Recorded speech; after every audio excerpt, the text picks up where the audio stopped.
enfermeros, médicos, cirujanos, residentes en adiestramiento, estudiantes de medicina y público en general que tenga la oportunidad de ver esta entrevista que vamos a hacer hoy, día 9 de diciembre de 2008, al doctor Víctor Gutiérrez Fulladosa. Víctor Gutiérrez ha sido uno de los cirujanos más prominentes de Puerto Rico en los años recientes y fue compañero mío de estudios aquí, de residencia y de trabajo por muchos años.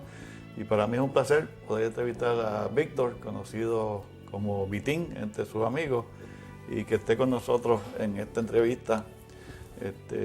Esto es parte de una serie de entrevistas que estoy haciendo a los cirujanos más prominentes que he conseguido en el país para eventualmente llevarlos el video que hagamos a la sección de Historia de la Medicina de Biblioteca de la Universidad de Puerto Rico en Recinto de Ciencias Médicas. Así que para mí es un placer tenerte aquí, Víctor. Y como he hecho con los demás cirujanos, pues lo que quiero es ir en tu trayectoria académica, los trabajos que has tenido, los logros, los éxitos, los fracasos y todo lo que nos quieras contar, pero empezando primero por tus padres, dónde naciste, qué fueron sus padres, luego con quién te casaste, los hijos que tienes y todas estas cosas. Primero déjame darte las gracias, Quique, y para mí es un placer y un honor compartir contigo como hemos estado haciendo por tantos años. Sí. Y déjame ir rápidamente. Yo nací en el 27 de febrero de 1936 en la clínica Mimilla en Santurce. Interesante, creo que es decir que el que me trajo al mundo era fue Carlos Muñoz McCormick, que después fue un famoso otorrinolaringólogo en Puerto Rico, y su asistente de interno era el doctor Kodesh, que después fue un obstetra en Puerto Rico. Sí.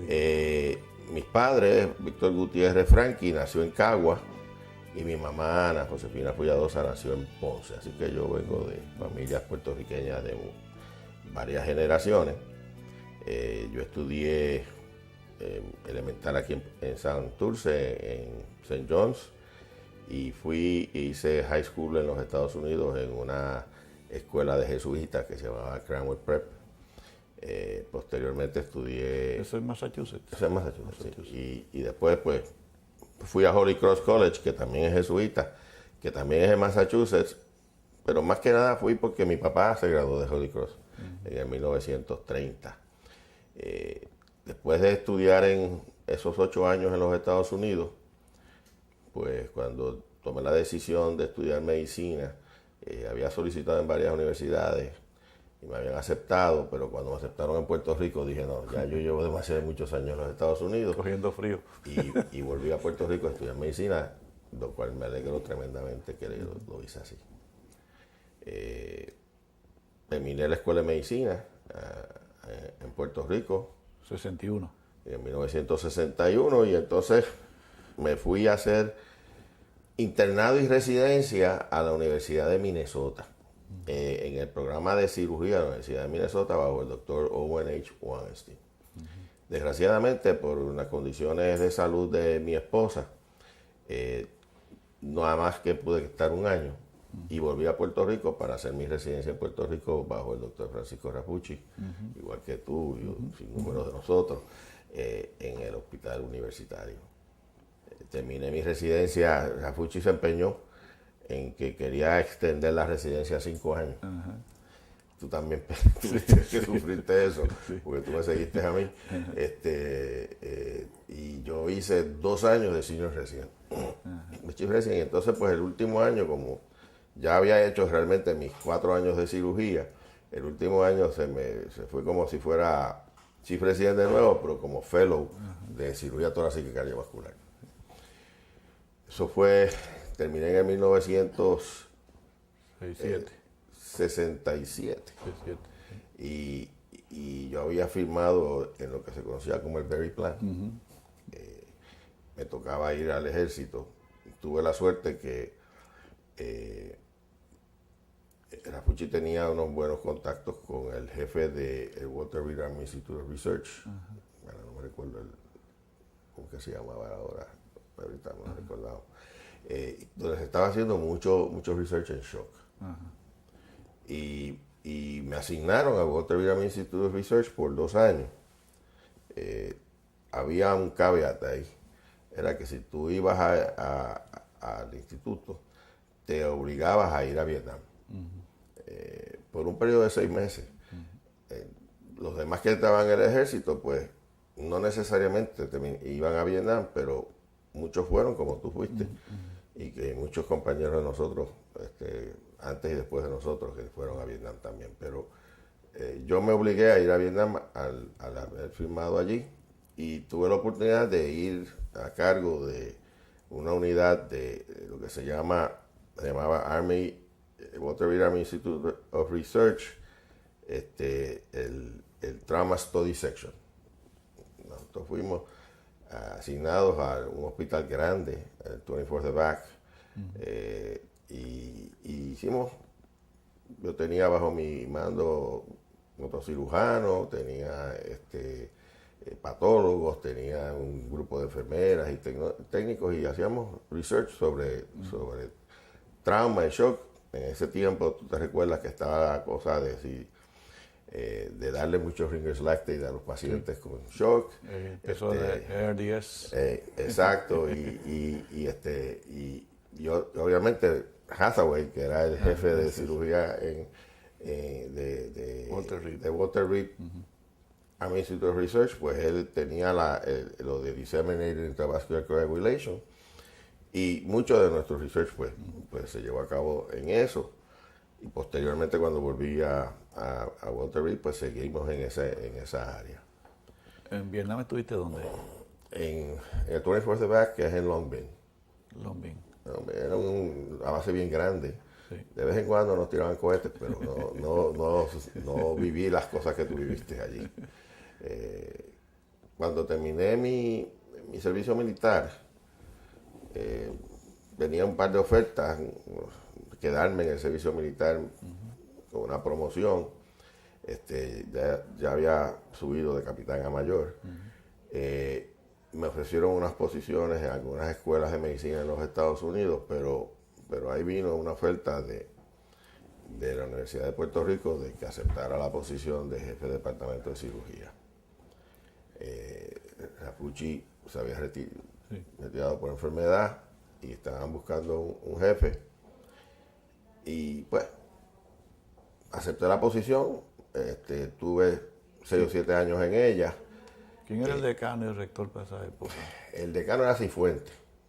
Cifontes. José Cifuentes. Estábamos hablando ahorita de Álvaro Cifuentes. El decano era José Cifuentes, que era pediatra. Sí. Y Adán Galeón, si no me equivoco, era el rector. Y Jaime Benítez en UPR todavía. Y Jaime Benítez todavía estaba presidencia de la UPR. En retrospecto te puedo decir que debía haber esperado. Era demasiado de joven, y como joven pues uno tiene todas estas creencias de que puede acabar con todas las barreras en el mundo. Está pasando ahora mismo esa situación en el país. Y en retrospecto pues uno dice, contra, yo hubiese hecho esto distinto, hubiese tenido más capacidad para bregar con los asuntos, y hubiese podido dirigir la situación de una manera distinta. Pero las cosas uno las tiene que tomar o no a tomarlas cuando se las ofrecen. De ahí me fui a la jefatura de cirugía de la Universidad Central del Caribe con el objetivo de conseguir que se acreditase. En la escuela de UPR tuviste del 69 al 76, ¿no? 69 al 76 de jefe. De jefe, y me quedé 1 o 2 años más, y entonces me fui para... Y después de ti vino Gumersindo Blanco, ¿verdad? Sí, Gumersindo vino después de mí, y después de Gumersindo... Vine yo. Viniste tú. Entonces te fuiste para Calle. Para Calle, y estuve allí hasta que se acreditó la escuela. Ahí estaba Marcial de decano presidente, ¿no? Sí. Raúl Marcial. Y entonces, después que se acreditó la escuela, volví. tú me pediste que volviese al hospital oncológico y me uní al grupo de cirugía oncológica allí. Posteriormente, pues, no sé si fue un año después, 2 años después, el hospital me ofreció la dirección médica y entonces estuve director médico del hospital. El oncológico. En el oncológico hasta que pasaron unos cuantos años y tuve la oportunidad de entrar en el campo de la medicina dirigida. Yo había sido parte de la junta de directores de una compañía que empezaron unos médicos en Puerto Rico que se llamaba Health Plus. Y esa compañía se vendió a una compañía en los Estados Unidos, una compañía médica que se llamaba Physician Corporation of America, PCA, que era presidida por médicos. Y ellos me ofrecieron la posición de director médico, de Chief Medical Officer, como le llaman, en esa compañía en Puerto Rico, cuando se le otorgó a la compañía una región nueva de la reforma de salud. Que fue un reto bien grande porque era una región que no existía, que se creó de los pueblos de la montaña. Sí. Y en diciembre 15 de 1995 empezamos. Sí. Y estuve de Chief Medical Officer un par de años, después estuve de presidente, y después de CEO, y después de Chairman of the Board, y hasta que me retiré de la compañía, que un par de años después de haberse comprado, fue comprada por otra compañía adicional que se llamaba Humana. Así que tuve la oportunidad de estar en el crecimiento de Humana en Puerto Rico, hasta que cuando yo me fui, pues sobrepasábamos de 600 y pico mil vidas. Humana se origina en Kentucky, ¿no? Humana se origina como una compañía en Kentucky de hospitales, es más, de nursing home empezó. Y después fue la compañía más grande de hospitales en los Estados Unidos. Y se metieron en el negocio de salud, de seguros de salud, y tuvieron que tomar una decisión, vendieron los hospitales. Se quedaron con el negocio de salud. Bueno, cuando después me retiré de Humana, pues yo quería tratar unas ideas que había de problemas que yo había notado en la prestación de servicios de salud y realmente me retiré para dedicarle tiempo a desarrollar programas de cuidado de condiciones crónicas en el hogar. Yo entiendo de que los pacientes nuestros se atienden en las oficinas, en el hospital, en la sala de emergencia, pero que no hay un seguimiento de las condiciones crónicas fuera de esas áreas. Y después de todo, la enfermedad crónica es todo el tiempo, no es nada más cuando uno va a ver al médico. Y si no se atienden en el hogar, pues terminan en el hospital. Exacto. Encareciendo los servicios. Y eso es lo que hemos estado tratando de bregar desde que yo me retiré, que me retiré el 31 de diciembre del 2007, y preparando programas para atender ese tipo de cosas y echarlos para adelante. Vamos a ver si eso tiene futuro o no tiene futuro. Sí, es aceptado, digo. ¿Y esto lo ocurriría en los planes médicos? ¿Cómo es la cosa? Bueno, o Medicare, por lo menos. Yo hice un par de pilotos cuando estaba en Humana. Y definitivamente el plan médico que no mire en esa dirección pierde una oportunidad grandísima. Yo lo veo como un win-win para el plan médico y para el paciente,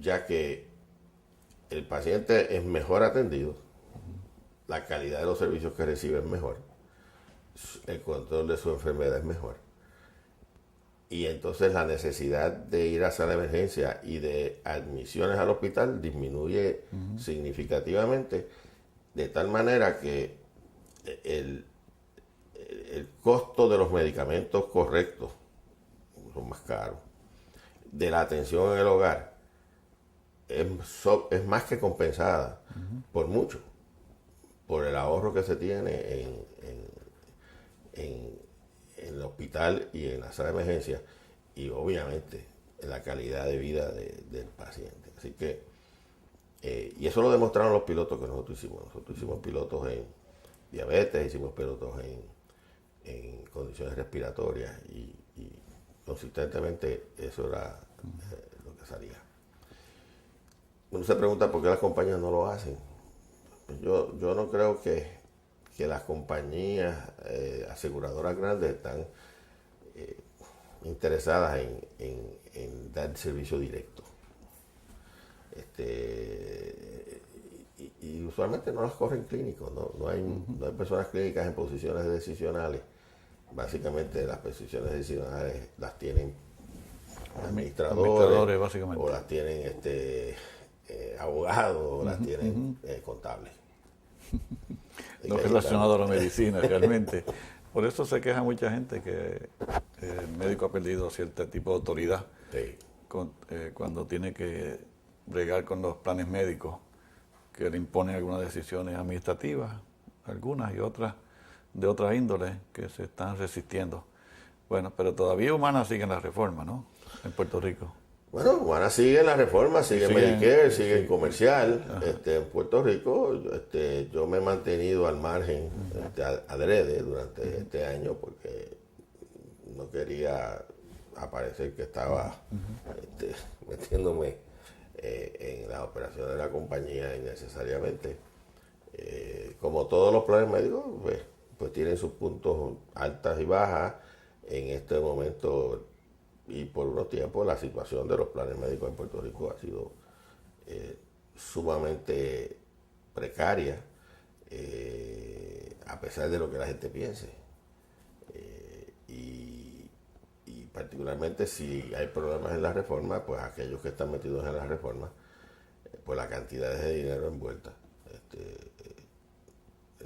se ven en dificultades. Sí.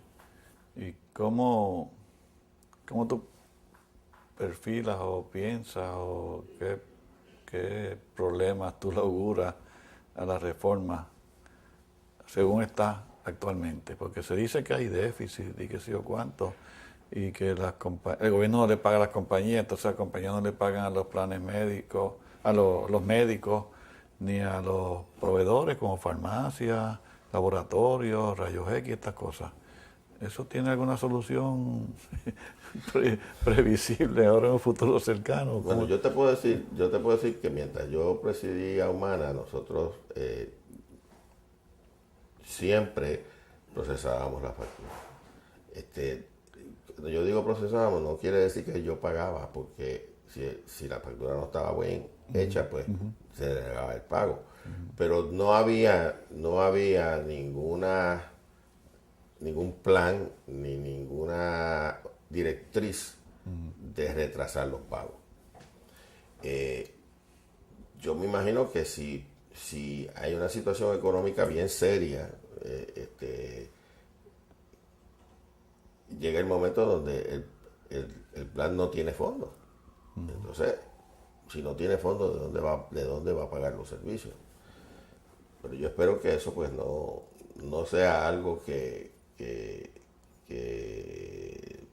esté más de unas semanas, un mes o 2 meses. Cualquier momento donde se deja de pagar al asegurador, hay un cambio radical en la confianza de esa relación. Cuando tú estás hablando de pagos de millones y millones de dólares mensuales por servicio, pues si tú no puedes contar con eso, tienes un problema serio. Tú estuviste en la academia muchos años. Y se dice que las compañías de manejo dirigido no les interesa la educación médica, o no se preocupan por eso, ni por investigación clínica, ni por el adiestramiento de los residentes, que ahora tenemos unos problemas serios en Puerto Rico en esos aspectos. ¿Cómo tú reconcilias eso? Bueno, lo que pasa aquí es que yo entiendo que ese no es el rol de la aseguradora. De aseguradora. Yo no he visto en ningún sitio en el desarrollo de un presupuesto y de una propuesta a un cliente donde tú tengas una porción que diga educación médica, y donde tengas para entrenamiento, para el costo que significa mantener un paciente un día adicional para que lo vean más estudiantes, etcétera. Es más, te puedo decir que a veces los programas de educación y prevención, que son tan obviamente, para mí son obvios que deberían echarse para adelante, a veces sufren cuando el cliente tiene problemas económicos y él dice, no, quítame eso del medio porque yo no puedo pagar por eso. Y se limita a pagar los servicios, el tratamiento directo, agudo. Exacto, así que yo entiendo que el financiamiento de la educación tiene que estar en otro lado. Vas a decir, bueno, Medicare lo tiene incluido. Bueno, pero es que el gobierno federal le puede añadir lo que quiera, porque él es el que paga. Pero cuando hace el contrato con uno, para los Advantage, por ejemplo, el contrato es por servicio. Cuando el cliente de una compañía grande hace un contrato con una aseguradora, es para servicio. Y pretender que esté incluido ese componente, pues realmente no es estar mirando la realidad. Ahora, alguien tiene que ser responsable de la educación de los médicos futuros. Alguien tiene que ser responsable del pago para investigación, tanto investigación clínica como investigación teórica, etcétera. Pero bueno, pues es una determinación que la sociedad tiene que tomar. ¿Quién va a pagar por eso?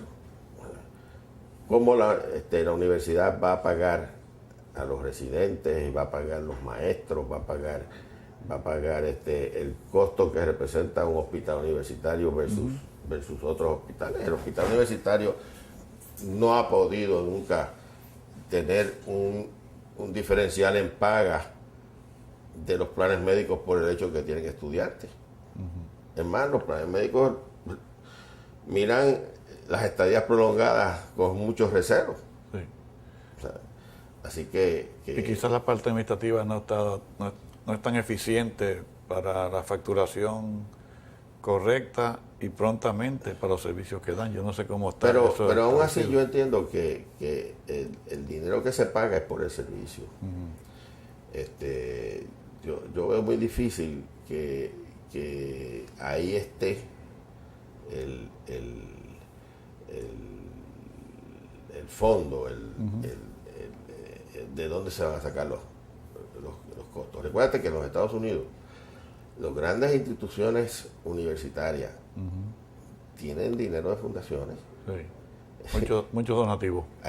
Son los donativos los que mantienen esos programas y de investigación, de entrenamiento, son grants los que se mantienen. Yo me recuerdo, cuando yo estaba en Minnesota, la cantidad de grants que entraban al departamento de cirugía eran tremendo. Es que la diferencia en Puerto Rico es que aquí la educación médica ha estado en manos del gobierno. En Estados Unidos son instituciones privadas casi todas. Todas esas clínicas grandes son privadas. Ochsner Clinic, Mayo, el sistema de Mayo, los hospitales de Nueva York, grandes, MD Anderson, todos esos hospitales son privados. Obviamente reciben pacientes y fondos de Medicare para educación de estudiantes, pero son instituciones privadas. Aquí está en manos del gobierno. Bueno, pues al privatizarse todo, pues hemos perdido ese componente. Pero yo creo que había dos razones para la educación médica. Una era de que querían ciertas instituciones, Mayo, Johns Hopkins, etcétera, crear una cultura donde iban a desarrollarse los fenómenos del futuro, ¿verdad? Que iban a traerle lustre y renombre a esas instituciones. Esa era una razón. La segunda razón, y vamos a ser honestos, era cheap labor. Tú tenías a los residentes, le pagabas una miseria, los tenías casi como esclavos, y ellos hacían el trabajo. Y en Puerto Rico era lo mismo. Y en los hospitales estatales y municipales en los Estados Unidos era así también. Sí. El residente que hacía el trabajo, el attending venía de vez en cuando, pero quien hacía el trabajo era el residente. Todo eso está cambiando. Bueno, hacia lo ya el positivo. residente no es cheap labor para la institución. Entonces hay cierta resistencia a tener todos estos residentes. Y yo creo que el echarle encima a la reforma toda la carga de la Educación. disminución de puestos de residencia en Puerto Rico, yo no creo que es justo. La mayor parte de ellos se pagaban con Medicare, y el Medicare todavía tiene los chavos y todavía los paga, así que si miras eso, yo creo que particularmente en las ciencias quirúrgicas, el problema mayor, y yo recuerdo que eso cuando yo estaba envuelto en la parte de educación, era el problema de las cuotas de procedimientos que tenía que tener un residente para poder pasar. Y esas cuotas en hospitales como el nuestro, a veces eran bien difíciles de cumplir porque tú tenías tanta tanta traumatología y tanta cirugía de emergencia que robaba sala operaciones y tiempo colectivo. de las otras procedimientos que no eran emergencias ni eran traumas. Sí. Y tú y yo vivimos eso, sí, exacto. tanto como residentes como facultad. Como facultad. Eso es un asunto. Ahora, bueno, pero eso está cambiando, pero los residentes ahora trabajan menos también que lo que trabajábamos tú y yo cuando estábamos en la residencia. Y tú sabes, y tú has leído, y yo he leído, la gente cuestionándose hasta dónde tú vas a limitar el tiempo de exposure. Tú sabes que en Europa, pues, el entrenamiento es distinto. Allí a veces están 10 años en un proceso de entrenamiento, no están 4 o 5 años como aquí. Pero ya bajaron también las horas. Además, lo han bajado más duro. Ahora es 48 en Europa en vez de 80. Está bien, pero es que la tenis tampoco está. Sí. Así que en Estados Unidos va a bajar también, mucho más eventualmente. Pero veremos a ver. Bueno, tú has vivido básicamente toda la historia gloriosa de la medicina y cirugía en particular, desde estudiantes, residentes, attending, jefe de departamento y después en planes médicos. También tuviste en Pavía, se te ha quedado, tuviste jefe de cirugía en Pavía también por un tiempo, ¿no? Jefe de cirugía en Pavía, muchos años. De tu jefatura en la Escuela de Medicina, ¿qué tú recuerdas como algunos de tus logros bien importantes o fracasos, lo que quieras decirme, lo que lograste positivo y lo que te molestó más o que no pudiste realizar? Bueno, yo creo que de las cosas que yo me siento feliz, primero fue que pudimos en un momento dado unir 3 residencias que estaban compitiendo una contra la otra en el mismo ámbito, que era la de veteranos, la de municipal y la de universitario. Y hicimos una sola residencia. Exacto. También el que se pudimos acreditar las residencias de múltiples otras subespecialidades. Y eso pues fue bajo el tiempo que yo era jefe de departamento, pero quien llevó a cabo eso fueron los jefes de cada una de esas secciones. Y yo creo que fue el momento cuando el departamento de cirugía realmente creció. Tú te recuerdas que en un momento dado teníamos 11 residentes de cirugía por año. Obviamente cuando empezamos a tener las cuotas, eso se cayó marcadamente. Yo quería mencionarte, tú me preguntaste cosas, logros. Cuando yo era estudiante de medicina, en el segundo año de medicina, vino una petición de que iban a hacer el primer caso de bomba de cardiovascular con circulación extracorpórea. Y entonces pues querían donantes. Ya estábamos allá en Río Piedras, ¿no? Municipal. Y yo conseguí que la clase mía de medicina, yo no recuerdo si yo era presidente de la clase ese año, ¿no? Pero conseguí que todos donásemos sangre. Y me recuerdo que el caso se hizo un sábado, un domingo, en el hospital municipal, y como yo había sido la persona que había movido para que se consiguiesen 20 y pico de donantes de sangre en la clase, el doctor Rafucci me invitó a estar en el caso. Así que yo tuve la oportunidad de ver ese primer caso. Sucedieron un montón de cosas, medias cosas en el caso, pero fue una estenosis pulmonar. Y desgraciadamente posteriormente el paciente murió, pero fue el primer caso de corazón abierto, porque se habían hecho cirugía de corazón en Doctors, pero no había sido de corazón abierto. Y usaba la tecnología del espiral que se había desarrollado en Minnesota. ¿Del oxigenador? Sí. Eso fue lo que se usó. Eso fue. Bueno, Rafucci empezó la cirugía allí en el municipal, aquí en la Parada 22 de Santurce, y después cuando se mudó para allá, para Río Piedra. Ese caso lo hicieron entre Rafucci y Soltero. Ya que, no. Sí.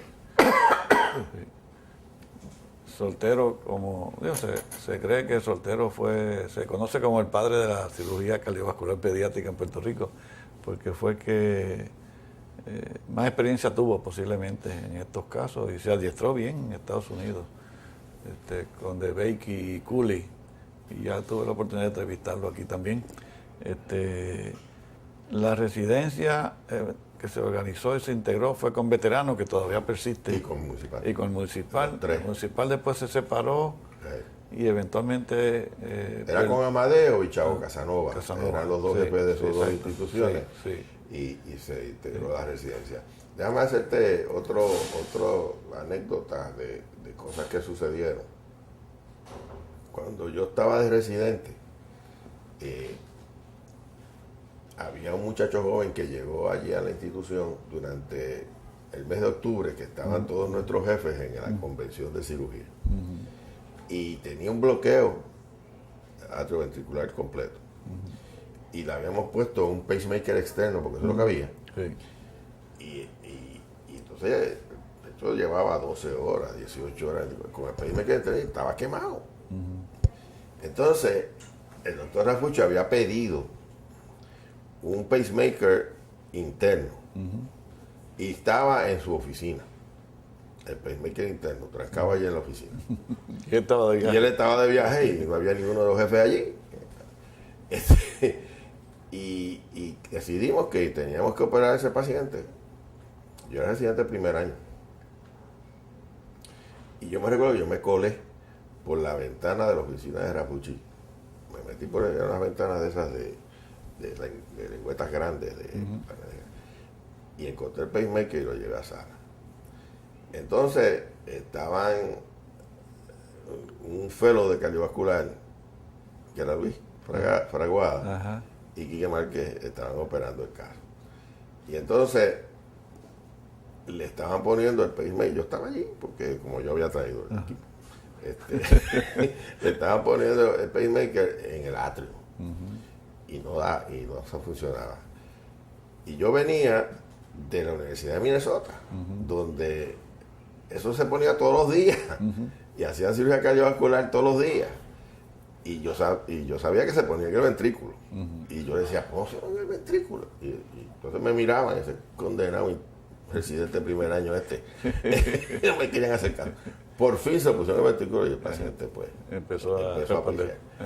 Y eso sucedió, entonces Rafucci llegó y me recuerdo que él y Soltero llegaron y estaban con coraje porque ellos querían ser los primeros en hacer eso en Puerto Rico, y lo hicieron con Fraguada y Quique Márquez. Y entonces otra cosa que lo que quiero es demostrar, tratar de ver, que la gente vea cómo era esto en un momento dado.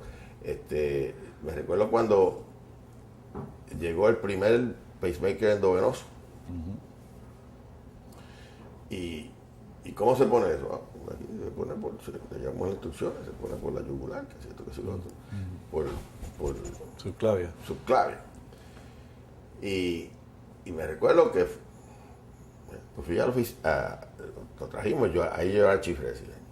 Y vamos el paciente estaba acostado en una cama, en el borde del medio del tercer piso. Y cogimos, y allí mismo le cogimos la subclavia y le pasamos electrodo con la suerte que se encajó bien encajado en el ventrículo derecho y empezó a pellizcar cuando lo conectaba. Entonces tú ves hoy en día todo el montaje que se hace para poner una cosa, esto lo pusimos en el Word. Sí, no había fluoroscopía, no había nada, lo pusimos y funcionó. Y esas cosas, pues. Y tú participaste conmigo en algo que fue bien dramático. Estábamos haciendo experimentos con hígado. Y un verano, un profesor bien reconocido en los Estados Unidos, pues vino a Puerto Rico, dar un mes. Ben Eisman. Y entonces Ben Eisman estaba haciendo... Todavía está vivo ese señor. Yo sé, todavía está allí y escribe y hace cosas. Y Ben estaba haciendo trasplantes de hígado, pero eran extracorporeales, eran temporeros. Entonces, pues, nos dan instrucciones de conseguir pacientes en coma hepático. ¿Te recuerdas? Sí, claro. Esto, sí. Entonces, nosotros habíamos estado practicando, yo estaba en el laboratorio experimental, no sé si tú estabas conmigo también. Sí. Estábamos experimentando. Güey, yo era el que estaba a cargo del laboratorio. Estábamos perfundiendo el hígado de cerdo. El hígado de cerdo. Lo lavábamos con salina y entonces lo perfundíamos. Perros era, me parece, para ver cómo funcionaba. No era cerdo, eran cerdo. ¿Cerdo con cerdo? Sí. No, pero el hígado era el de cerdo. Sí, de cerdo. Sí. Lo pasábamos a un cajón de stainless steel. Bueno, pues la idea era que íbamos a hacer esto mismo con los pacientes. Y el problema era que el laboratorio experimental estaba en un edificio al otro lado de la calle. Donde está el universitario ahora. Exacto. El pediátrico. No, el pediátrico. Y entonces teníamos que anestesiar un cerdo de 100 y pico de libras. Sí, porque tenía que ser bastante grande para tener el hígado. Anestesiar el cerdo en el laboratorio, meterle un tubo endotraqueal por una traqueotomía que le hacíamos. Y entonces transportar ese cerdo desde el laboratorio al tercer piso del hospital universitario donde estaba la sala de operaciones. Y entonces pues nosotros cruzábamos en una camilla con esto cubierto con sábanas y dándole respiración artificial y todas esas cosas al cerdo y subirlo por el ascensor y llevarlo al tercer piso. Y cuando estábamos subiendo, nos fijábamos así, te da las patas por fuera el cerdo. Y había dos señores ahí mirando el cerdo. Eso no era un paciente. Un paciente con dos patas de cerdo allí mirando para afuera. Entonces lo ponemos en una sala de operaciones. Para perfundir el paciente. Sacábamos el hígado, lo lavábamos con salina, lo montábamos en la cajita y lo conectábamos por la ingle al paciente. Los primeros 2 pacientes no sucedió nada. ¿Te recuerdas? No respondieron, sí. No respondieron, estaban en un coma hepático bien severo y no respondieron en nada. El tercer paciente era un muchacho de 19 años que tenía una hepatitis aguda y se había ido en coma, llevaba un mes en coma. Y lo perfundimos y despertó. Despertó. Aquello fue, ¿sabes? Un logro espectacular. Despertó y estuvo despierto casi una semana, un poquito más de una semana, y entonces empezó a tener sangría por todos lados. Sí. Parece que obviamente desarrolló una reacción inmune de anticuerpos o algo. El cuerpo, sí. Aunque lavamos el cerdo, no le podemos haber sacado toda la sangre al cerdo. Quedaban algunas proteínas ahí extrañas. Exacto. Sí. Y murió. Eso se publicó. En el laboratorio hicimos experimentos para ver el flujo sanguíneo que tenía que tener el hígado para poder sacar al paciente de coma. Y recuerdo que era 1 cc por kilo de hígado por minuto. Y eso lo publicamos en un foro en Estados Unidos. Sí. Y después se publicaron esos artículos también. Y Ben Eisman fue Ben Eisman fue la inspiración para mí, porque cuando estaba Leo Cuello operando cardiovascular, operamos un paciente que tenía hipertensión renal por estenosis de la arteria renal. Y era que tenía lo que se llama Ormond's disease, que es fibrosis retroperitoneal. Y entonces Ben Eichmann me dijo, tú debes publicar ese artículo. Y yo, el primer artículo que escribí en la literatura es ese, que él me instó a que lo publicara porque era un caso raro y se llama Ormond's disease, el epónimo. Y ese señor escribía los papers, los resultados. Vamos a hacer este experimento y dice, esto debe dar esto, si no da esto, están las cosas malas. Porque él decía, el resultado debe ser esto, el de perfusión y todas estas cosas. La verdad es que cuando nosotros éramos residentes tuvimos unas grandes oportunidades de hacer muchas cosas distintas. Yo creo que eso ha cambiado dramáticamente. La supervisión de nosotros no era tan estricta como ahora. Ahora los muchachos tienen más supervisión. Bueno, la facultad está más tiempo allí que cuando estábamos nosotros. Porque tú recuerdas y yo que hacíamos casos grandes solos. Bueno, Amalia Martínez vino de mí una vez, de nuevo, tú sabes, todos los octubres esto era la crisis, porque se iban los cocorocos, se iban a los Estados Unidos a las conferencias y nosotros nos quedábamos allí. Y vino de mí que había un nene, o una nena, creo que era, que estaba teniendo cyanotic spells y tenía atresia de tricúspide. Entonces, me dice, mira, se nos va a morir, o se va a deteriorar tanto su función cerebral que ¿sabes? Y entonces digo, mira, no hay nadie. Aquí no está Rapucci, no está Leo, no está Luis Soltero, que ya no estaba allí Luis, pero no estaba tampoco, no estaba privado, en el ambiente. No estaba ni en privado. Sí. Yo digo, lo único que hay es don David. David Rodríguez. Me dice, pues vamos a hablar tienes que hablar, a ver qué hacen. Entonces, yo hablo con don David y me dice, yo no he hecho eso nunca. Digo, pues yo tampoco. y yo digo, voy donde además y digo, mira, esta es la situación, pero hay que hacer algo, se va a morir. Digo, bueno, si tú quieres, digo, la operación está descrita. Tiramos, nadie la había hecho en Puerto Rico, no había sobrevivido ningún bebé. Y yo digo, don David, venga, ayúdeme. Y me recuerdo que teníamos hasta el libro, a ver cómo es que se hacía la operación. Hicimos la operación, no sé si tú estabas. Hicimos la operación y tú me puedes creer que la nena sobrevivió a la operación. Tuvo que hacer un shunt. Le hicimos un shunt pulmonary, superior vena cava to pulmonary shunt. Que era Glenn Procedure, se llamaba Glenn era. Sí. Y sobrevivió. Y estuvo como 3 meses sentada en la no podía acostarse, porque obviamente que querían que el flujo, el flow pues corriera por ahí.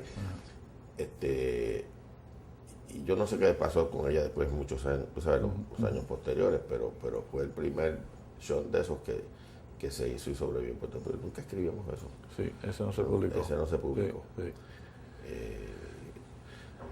Yo entiendo que cuando tú y yo nos entrenamos, tuvimos la oportunidad de hacer muchísimas cosas en muchísimas distintas disciplinas. Tú hacías toda la neurocirugía, la ortopedia, la urología. Sí, pero las residencias no existían. No, nosotros el primer y segundo año hacíamos todo eso. La fractura, los casos de neurocirugía y todo. Y anestesia, teníamos que dar anestesia espinal a apéndice. Bueno, sí, porque era anestesista que cuidaba al paciente. Amel Bajanda, que era el único residente que había, pues y él pues se guardaba para los casos grandes. Nada, pues eso es un momento en la historia que yo creo interesante que sucediese. Ahora, las guardias eran un día sí, un día no. Las guardias eran un día sí, un día no, y los weekends empezaban el sábado por la mañana a las 7 de la mañana hasta el lunes, el lunes a las 7 de la noche. Sí. Eso ha cambiado. Eso ha cambiado, era atropellante, era bien difícil. Pero bueno, esos tiempos han cambiado, los muchachos dan 80 horas nada más y creo que están más contentos. Quizás algunas quejas, pero eso se está hablando, como tú dijiste ahorita, Y hay muchos artículos, de hecho hay un artículo bien extenso ahora, un journal del Colegio Médico, donde habla de varios programas que están evaluando la cuestión de las horas de los residentes. Para los residentes es muy bueno. El asunto es que utilicen el tiempo libre para estudiar y para estar con su familia, que era la objeción grande, ¿no? De que la familia estaba abandonada y tenían problemas familiares y estas cosas, pero eso seguirá cambiando y posiblemente se reduzca más todavía. Bueno, y de otras cosas que tú hacías, además de la academia, y en un momento tú tenías caballos, ¿no? Y te era bueno, yo tuve una fanático. crianza de caballo de paso fino. La vendí antes de que el boom, antes del boom de los caballos. Yo nunca vendí un caballo por más de 13,000 pesos, 14,000 pesos. Ahora pagan 100 y pico mil pesos por una potranquita, un potrito chiquito. Sí. Yo no, eso es un negocio que ya es imposible estarlo. A mí me gustaba bucear. Ajá. Todavía creo que puedo hacerlo, pero no lo he hecho en un par de años. No sé si lo puedo hacer de verdad. Y aprendí a jugar golf después de viejo. ¿Y tú estás jugando golf ahora o no? Bueno, en los últimos par de meses he estado medio incapacitado de hacerlo, pero nada, es por falta de tiempo. Pero era más para ejercicio. Como no, ejercicio. a mí me gusta como una manera de relajarme y de compartir. Es una manera de quitarse la mente de las cosas. La política, en el sentido no de candidato, en el sentido no de candidato, pero y yo me voy a tener que ir. No, todavía te queda un minuto. Compromiso. Te queda un minuto. Pero y en la política, ¿en qué sentido tú estás participando? Bueno, tú sabes que yo dirigí la campaña de Ted Kennedy en Puerto Rico cuando fue candidato a la presidencia y presidí la delegación a las convenciones de 1980. Y aquí localmente también con los Aquí partidos. he sido delegado presidencial en el Partido Popular en varias ocasiones, pero nunca he sido Candidato a nada. candidato a nada. Ni a salud tampoco fuiste, ¿no? ¿O te consideraron alguna vez y no quisiste o algo pasó? Un par de veces. Ajá. Pero declinaste eso. Sí. Ok. Y ahora tú lees mucho, ¿no? Ese es un hobby que tú siempre has tenido. Todavía tú y yo de compartimos noche, ese hobby. yo sé que tú lees mucho y de noche te acuestas tardísimo leyendo y lees muchos libros. Y me has prestado algunos también que Pero tú has yo leído. leo de muchas cosas distintas. Sí, de temas y leo diferentes. mucho, Sí. contrario a ti que lees mucha cosa profunda todo el tiempo, yo leo mucho para distraerme. Sí. Y leo mucho de historia, eso sí, leo mucho de historia, la de ahora, la pasada. Yo creo que uno aprende mucho de la historia, me fascinan los libros sobre cómo los imperios suben y bajan, qué es lo que causa que sean exitosos y después vayan cómo decayendo cómo poco a poco. cómo van decayendo, Sí, se comen desde adentro. Eso es. Y la historia se repite, unos suben y otros bajan. Eso y ahora es así. tenemos problemas con algunos imperios. Pero te quería preguntar, que se nos quedó un poquito sobre tu familia. Tu papá fue un político, ese sí que fue un político. Y Papi fue abogado y fue político. Legislador. Legislador, fue floor líder del Senado, del partido de mayoría, fue Attorney General de Puerto Rico y vicegobernador cuando era el Attorney General vicegobernador. Y cuando la masacre de Ponce, él defendió también. Él y Ramos Antonini fueron los abogados que defendieron a los nacionalistas y los sacaron absueltos allí. Ajá. Y también ya fue el primero que llevó el primer caso, él y Ramos Antonini de nuevo, que eran socios, llevaron el primer caso de horas extras contra el ferrocarril, lo llevaron a Boston y lo ganaron. Ok. ¿Y tu familia, cuántos hijos tú tienes? Pues yo tengo 5. 5 muchachos. 5 y unos agregados. Yo tengo 3 de mi primer matrimonio que ya son cuarentones. Sí. Tengo uno de 15 años de segundo matrimonio y tengo una bebé de 5 años de mi tercer matrimonio. Son 5. Y entonces pues mi esposa ahora tiene 2 hijos que básicamente yo los he criado. Okay. Y también crié una hija de mi segunda esposa. Así que tengo un extended family. Muy bien. Y Víctor Antulio es abogado también, ¿no? Tu hijo. Víctor es abogado, pero trabaja en administración de hospitales con IMA. Mi hija del medio vive en Perú. Está casada con un peruano y vive en Perú. Ella estaba en el área diplomática con los Estados Unidos y él estaba en el área diplomática con Perú, así que ella tuvo que dejar.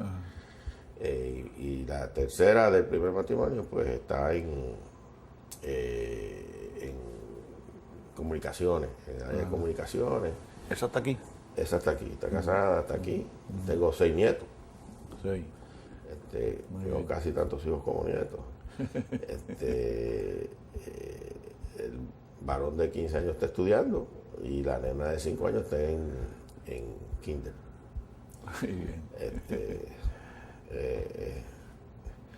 Así que voy a terminar viendo el desarrollo de 3 generaciones distintas, porque si tú miras 40, 15 y esta de 5, o sea, cada uno de ellos se está criando en una época completamente distinta. Muy bien, tienes una familia bien grande, extendida y que has participado en el cuidado de otros, como tú dices, agregados que te llegaron después. Bueno, lo que hace es que uno tiene que seguir en la lucha. Porque claro. Y desde el punto de vista de salud, ¿estás saludable? ¿Te sientes bien? ¿Estás trabajando completo? Yo me siento bien, estoy un poquito sobrepeso.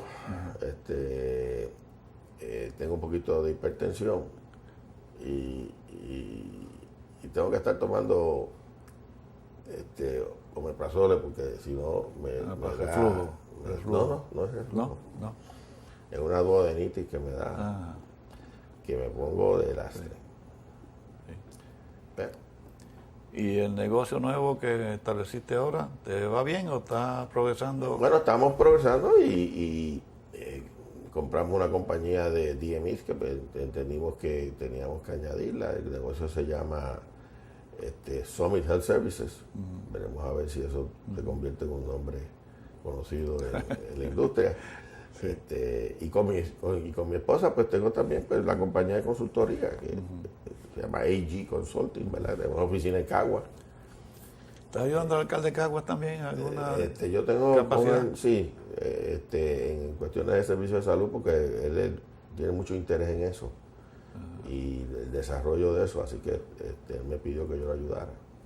Él es uno que de los baluartes en la cuestión de medicación de la droga y estas cosas. Bueno, ese es uno de los programas que estamos desarrollando. Yo estoy también bien convencido de que eso es importante. Sí, de que puede ser una solución. Y con respecto al estatus de Puerto Rico, ¿qué tú ves ahí? Nos salimos del tema académico, pero es un área difícil.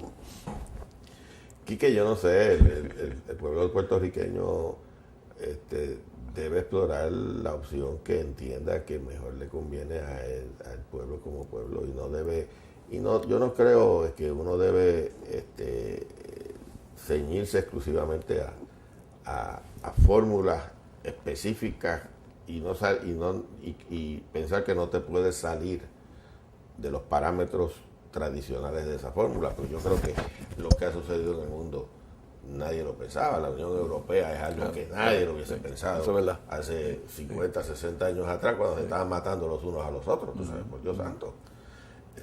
Así que yo creo que Puerto Rico tiene que buscarse su sitio,